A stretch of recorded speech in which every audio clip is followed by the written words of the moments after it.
Friends అందరికీ నమస్కారం. Friends మరో ఘోర విమాన ప్రమాదం 80 మంది ప్రాణాలు గాల్లో. అసలు ఏం జరిగింది? ఎక్కడ జరిగింది? వివరాలు తెలుసుకుందాము. వీడియో పూర్తిగా చూడండి. అలాగే తప్పకుండా ఒక లైక్ చేయండి. మరిన్ని అప్డేట్స్ కోసం ఛానల్‌ని సబ్స్క్రైబ్ చేసుకోండి. ప్రభుత్వం నుంచి వచ్చే లేటెస్ట్ అప్డేట్స్ అన్నీ కూడా ఎప్పటికప్పుడు మన ఛానల్ ద్వారా మీకు తెలియజేయడం జరుగుతుంది. అలాగే వీడియోని ఒక లైక్ చేశారంటే మరింత మందికి ఇన్ఫర్మేషన్ చేరుతుంది. ఇక వివరాల్లోకి వెళ్ళిపోదాం. గాల్లోనే పేలిపోయిన విమాన ఇంజిన్ 27,000 అడుగుల ఎత్తులో బీభత్సం. అసలు ఏం జరిగింది చూస్తే నైజీరియాలో బుధవారం ఓ వాణిజ్య విమానానికి పెను ప్రమాదం తప్పింది. అరిక్ ఎయిర్ సంస్థకు చెందినటువంటి బోయింగ్ 737-700 విమానం గాలిలో ప్రయాణిస్తున్న సమయంలో ఎడంవైపు ఇంజిన్ ఒక్కసారిగా పేలిపోయింది. ఈ ఘటన 27,000 అడుగుల ఎత్తులో చోటు చేసుకోగా పైలట్లు ఎంతో చాకచక్యంతో విమానంని సురక్షితంగా ల్యాండ్ చేశారు. ఈ ఈ యొక్క ప్రమాదంలో 80 మంది ప్రయాణికులు సిబ్బంది ప్రాణాలతో బయటపడ్డారు. లాగోస్ నుంచి పోర్ట్ హార్కోకు బయలుదేరినటువంటి ఫ్లైట్ W3740 ముర్తలా మహమ్మద్ అంతర్జాతీయ విమానాశ్రయం నుంచి ఉదయం 7:24 టేకాఫ్ అయింది.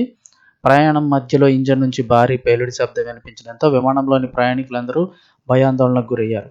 ఎడంవైపు ఇంజన్ భాగం పూర్తిగా ధ్వంసమై లోపలి యంత్ర భాగాలు బయటికి కనిపించే స్థితికి చేరాయి. పైలట్లు ప్రమాదాన్ని గుర్తించిన వెంటనే అప్రమత్తమైపోయి అత్యవసర ల్యాండింగ్కి అనుమతి కోరారు. విమానాన్ని సమీపంలోని బెనిన్ ఎయిర్పోర్టుకు మళ్లించి ఉదయం 8:05 సురక్షితంగా దింపారు. రన్వేపై ల్యాండింగ్ సమయంలో అత్యవసర సేవా బృందాలు పూర్తిగా సంసిద్ధంగా ఉండడంతో ఎలాంటి ప్రాణ నష్టం జరగలేదు.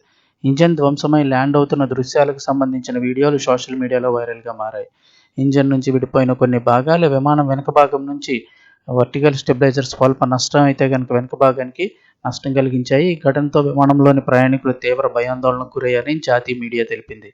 ఈ ఘటనపై నైజీరియన్ సేఫ్టీ ఇన్వెస్టిగేషన్ బోర్డు విచారణ ప్రారంభించింది. ఇంజన్లోని ఫ్యాన్ బ్లేడ్ విరిగిపోవడం వల్ల ఈ ప్రమాదం జరిగి ఉండవచ్చని ప్రాథమికంగా అంచనా వేస్తున్నారు. లోహపు అరుగుదల లేదా ఎలాంటి బయట వస్తువు ఇంజన్లోకైనా ప్రవేశించడం వల్ల ఈ పేలుడు సంభవించి ఉండవచ్చని అధికారులు భావిస్తున్నారు. ఆరిక్ ఎయిర్ సంస్థ ప్రతినిధులు మాట్లాడుతూ ప్రయాణికుల భద్రతే తమకు అత్యున్నత ప్రాధాన్యమని స్పష్టం చేశారు.